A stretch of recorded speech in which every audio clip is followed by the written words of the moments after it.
Hi guys, स्वागत है आपके एसएससी इन बैंकिंग प्रिपरेशन में। तो मैंने इससे पहले वीडियोस बनाई है फॉर्म्स के रिगार्डिंग भी, लेकिन ना बंदों को ना बहुत कंफ्यूजन हो रहा है। तो इस बार क्या है, ये डिटेल वीडियो में लेके आया हूँ। इसमें ऑल फॉर्म्स की बात करेंगे और मैं फॉर्म लेके भी आया हूँ, घर से लेके आया हूँ मैं। ये मेरा अपॉइंटमेंट लेटर है, ये मेरा अपॉइंटमेंट लेटर है, ठीक है। ये फोटो कॉपी है, ओरिजिनल घर पे पड़ा है, यही है, सेम है, लेकिन डॉक्यूमेंट्स बताने के लिए काफ़ी है। और जो दो फॉर्म्स एक्स्ट्रा होते हैं, वो एक होता है अटेस्टेशन फॉर्म होता है, अटेस्टेशन फॉर्म, इसके बारे में भी डिटेल में भी जानेंगे। और एक होता है ये एप्लीकेशन फॉर्म होता है एक टाइप का, ठीक है। तो अब मैं बताता हूँ आपको। सबसे पहले क्या होता है, जब आप जाते हो, जो तो अपॉइंटमेंट लेटर है, इसमें मेरी डेट है 22 मई की, 22 मई 2023। तो यहाँ से आपको पता लग जाएगा कि अपॉइंटमेंट लेटर कब तक आ सकता है, ठीक है। 22 मई डेट लिखी है और मेरे को रिपोर्ट करना था। इसमें लिखा होता है reporting time 5 June 2023 at 9:30 AM for induction training, ठीक है। नीचे ये एड्रेस लिखा होता है, ये एड्रेस, ये देखो दिखाता हूँ, ये एड्रेस लिखा होता है, दिख रहा होगा, ठीक है। ये एड्रेस लिखा था, सर सोराबजी पोस्टकान वाला, SPBTC मुंबई। तो जिसका भोपाल होगा भोपाल लिखा होगा, कोलकाता होगा कोलकाता का एड्रेस लिखा होगा। और इसके ही नेक्स्ट पेज पे इसमें सब लिखा होता है कि अपॉइंटमेंट हुआ है आपका। इसके नेक्स्ट पेज पे कौन कौन से डॉक्यूमेंट्स लेके आने हैं। अब डॉक्यूमेंट्स ध्यान से सुन लेना, ठीक है। सबसे पहले होता है duly field recruitment application form, 2 copies. Application form site पे आएगा ये, ठीक है। एप्लीकेशन फॉर्म, इसकी 2 कॉपीज। 2 कॉपीज का मतलब क्या है, आपने इसको 2 बार प्रिंट करना है और दोनों अलग अलग बार भरना है, ठीक है, पेन से। ये नहीं कि एक फॉर्म भरा और तो उसको फोटो कॉपी करा लिया, वैसे नहीं करना है, ठीक है, वो अलाउड नहीं करेंगे। उसके बाद एम्प्लॉयज एंटीसीडेंट फॉर्म, एंटीसीडेंट मतलब अटेस्टेशन फॉर्म, ये वाला, जिसमें ये सब लिखा होता है क्रिमिनल है कि नहीं, ये सब अटेस्टेशन फॉर्म, ठीक है, एंटीसीडेंट फॉर्म। इसकी भी 2 कॉपीज। इफ एम्प्लॉयड, अगर कोई पहले एम्प्लॉयड था तो डिस्चार्ज सर्टिफिकेट, वो तो रिलीविंग लेटर तो होना ही चाहिए, उसके विदाउट तो होएगा ही नहीं। उसके बाद appointment letter 1 copy, appointment letter 1 copy. ये देखो, ये जो कॉपी है ये मैंने इसलिए निकलवाई थी, 2 निकलवाई थी, एक उन्होंने रख ली। तो ये 3 पेज का अपॉइंटमेंट लेटर है, तीनों को फोटो कॉपी करानी। मैं क्या किया था, सिर्फ फर्स्ट पेज को कॉपी करा लिया था। तो उन्होंने कहा था ये पूरा करा के लेके आओ, तो वहां पे मैंने कराया वहीं पे, ठीक है। ऐसा कुछ नहीं है कि वहां पे भी हो जाता है, लेकिन आप पहले से करा के लेके जाना, ठीक है। टोटल मैं आपको बता दे रहा हूँ तभी। उसके बाद 3 कैरेक्टर सर्टिफिकेट्स, ये मैंने पिछले वीडियो में भी बता दिया, दोबारा बता देता हूँ। एक from principal head of the department of college university last attended, मतलब जो लास्ट अटेंडेड, मतलब लास्ट अटेंडेड कॉलेज ही होता है अपना। तो वहां से करेक्टर सर्टिफिकेट, कुछ बंदे बोलते हैं 2018 में करेक्टर सर्टिफिकेट मिला है, 2019 में मिला, वही चलेगा, ठीक है। जरूरी नहीं कोई इस साल का चाहिए, ऐसे नहीं होता वो, क्योंकि आपका कॉलेज का करेक्टर जानना चाहते हैं बस।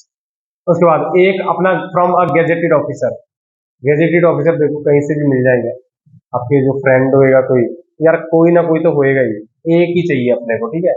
नहीं तो SD और SDM तो है ही। तो लेकिन वो पहले ना आपसे पुलिस वेरिफिकेशन मांगेंगे, तो पुलिस वेरिफिकेशन आपको पहले करवाना पड़ेगा, अपने जो खुद से करवाया जाता है जो, है ना। तो वो करा के आप सर्टिफिकेट दोगे, एप्लीकेशन लिख के उनको दोगे, तो वो साइन कर देंगे, उसका टेंशन नहीं है, ठीक है। From a branch manager of any nationalise bank from present employer, और फ्रॉम, हाँ, तो किसी भी ब्रांच मैनेजर जो नेशनलाइज बैंक है, जैसे कैनरा हो गया, PNB हो गया, बैंक ऑफ बड़ौदा हो गया, इंडियन बैंक हो गया, कोई भी जहाँ पे भी वो आपका अकाउंट है। मेरा कैनरा बैंक में अकाउंट था, तो मैंने वहां से जाके साइन करा लिया था, उन्होंने कर भी दिया था, ठीक है। तो वो कर देंगे। उसके बाद ये हो गया। उसके बाद और all original documents, SSC graduation post graduation marksheet, जो जितनी भी आपकी मार्कशीट्स हैं, 10th की, 12th की, कॉलेज की, सारी लेके आनी है ओरिजिनल में, इसकी फोटो कॉपी करा लेना। देखो सबकी ना, मैं कहूंगा आप 4-4, 5-5 फोटो कॉपी करा लेना, ठीक है, क्योंकि वहां पे भागते नहीं फिरेंगे ना। वैसे तो कोई चक्कर नहीं, वैसे लेंगे वो एक ही, लेकिन फिर भी मैं बता रहा हूँ, ठीक है। 4-4, 5-5 करा लेना, क्यों बाद में धक्के खाने का। आधार कार्ड पैन कार्ड की 5-5 कॉपी करा लेना, ठीक है। अकाउंट भी खुलेंगे, वहां पे भी लगेंगे, ठीक है। Valid certificate from the competent ability authority in support of your claim belonging to SC/STs, other OBC, person with disability, उसका अपना सर्टिफिकेट लगेगा, EWS का अपना सर्टिफिकेट लगेगा, ठीक है।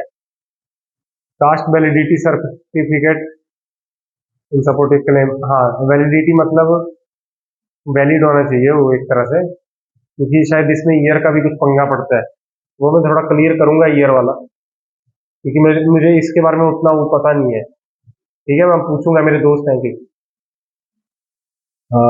The format for schedule tribe, format होएगा इनका कोई उसमें SC/ST को लेके, वो भी मैं पता करूंगा। बाकी जो मेन डॉक्यूमेंट्स थे वो मैंने आपको बता दिए हैं। उसके बाद इसमें लिखा है ड्यूली फील्ड सब्सक्राइबर रजिस्ट्रेशन, प्राण नंबर बनाने के लिए जो आपका ना एक प्राण नंबर बनेगा, उसमें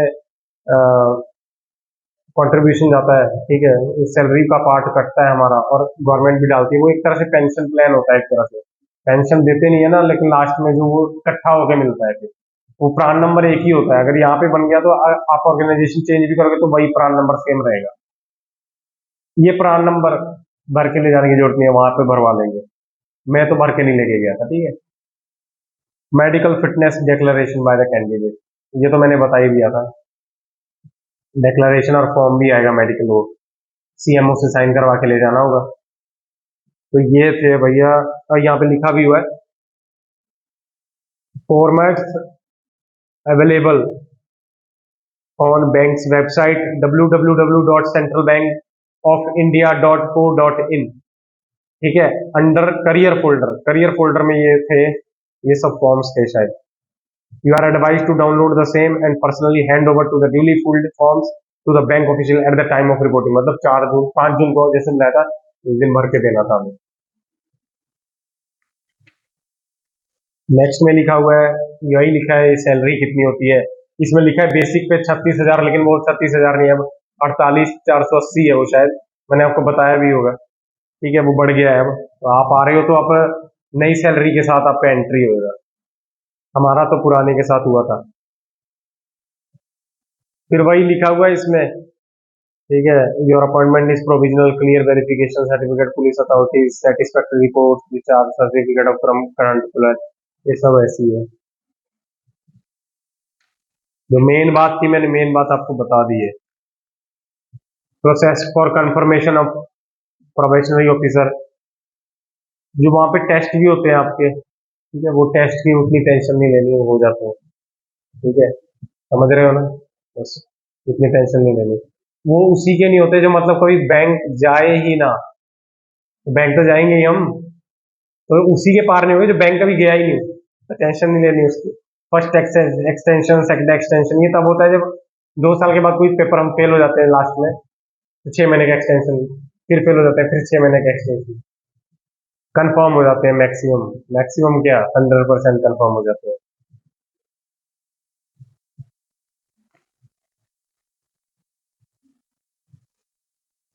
ऑल इंडिया पोस्टिंग होती है इसकी, ये सब लिखा हुआ है इसमें, वो डिक्लेरेशन सारे ले लेते हैं आपसे पहले ही, ठीक है, डिक्लेरेशन तो पहले ही ले लेंगे आपसे, लेकिन जहां तक मुझे पता है कि फर्स्ट पोस्टिंग फॉर्म पोस्टिंग सीधी जाती है, इसमें टेंशन। और हाँ, एक और लास्ट चीज रहेगी, रेफरीज के बारे में बंदे ने पूछा था।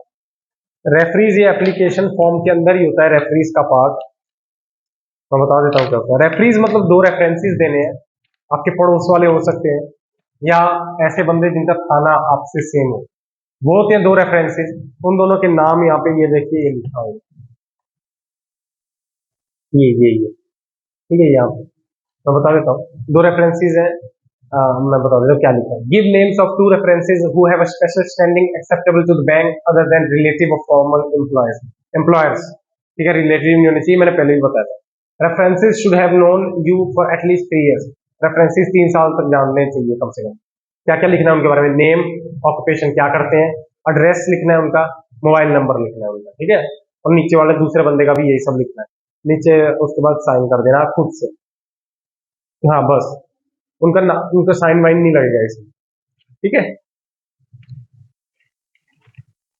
हाँ, तो ये फॉर्म के रिगार्डिंग मैं स्पेशल लेके आया था, मैं कहा कि सारी क्लैरिटी कर दूंगा, इसके बाद भी अगर कुछ रहा हो तो कमेंट सेक्शन पड़ा है, आप वहां पूछ सकते हैं, ठीक है। तो ये सब था, फुल फॉर्म बताया मैंने आपको, ठीक है, अगर कोई दिक्कत आए तो कमेंट सेक्शन में बात करें। ओके, बाय दोस्तों।